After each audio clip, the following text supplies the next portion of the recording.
Some of the longer term trends are important here. That as we were talking about, there's a lot of noise, but the big factor right now that everybody's paying attention to is inflation, and there are so many things that can affect that. You mentioned one, the supply chain issue, and there's also a food issue, I guess, with the war. I mean, the other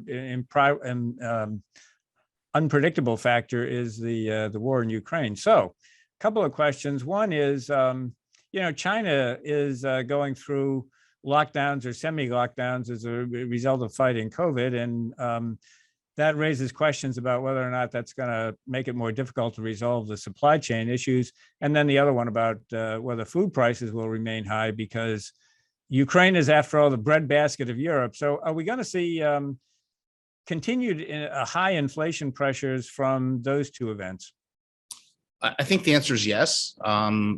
We know that the combination of Ukraine and Russia is far more important in wheat and other foods than in oil, for example. And we've already seen the impact of global oil markets on the near-term inflation outlooks. We'll see more of the same out of the food pressures.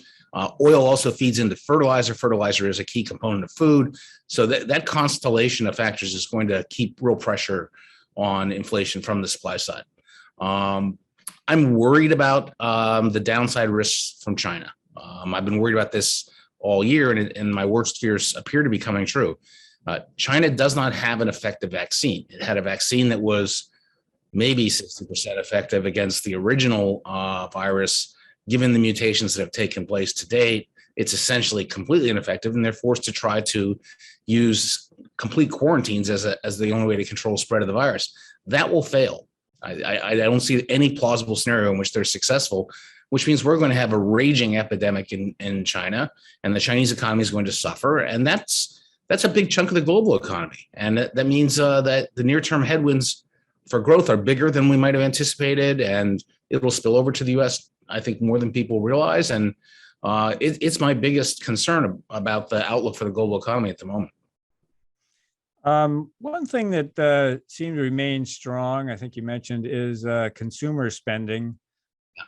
In part, it seems that's because people are drawing down their savings, which they were able to accumulate during the pandemic. So is there a little bit of, I don't want to say a downside, but I mean, is there a caveat there that perhaps people are, like the old character on, Roadrunner that runs off the edge of the cliff and keeps walking even after he's off the edge of the cliff? I mean, are consumers spending beyond their means right now, and might there be a recalculation at some point that would lower consumer spending? I think that consumers are spending well within their means. Their means are just unusually high because of the tremendous transfers that came out of the government in the past 2 years. So they're not doing anything that's inherently dangerous or unwise, but those transfers have stopped. Their capacity to rely on them will diminish over time. There's no way around that. They'll be back to the things that typically power consumer spending, one of which is just wage and salary incomes. And there, the bad news has been that unlike 2020, when those who remained employed got a raise and there wasn't much inflation, those who remain employed are getting big raises, but they're not as big as inflation. And so the vast majority of people in the labor force are employed, and they're losing real wage growth right now. And so that'll diminish consumer spending probably more than anything else as time goes on. That, by the way, is exactly what the Fed needs to cool inflation. And so you can't simultaneously say, I want to keep this labor market and get rid of inflation, because they're the same thing.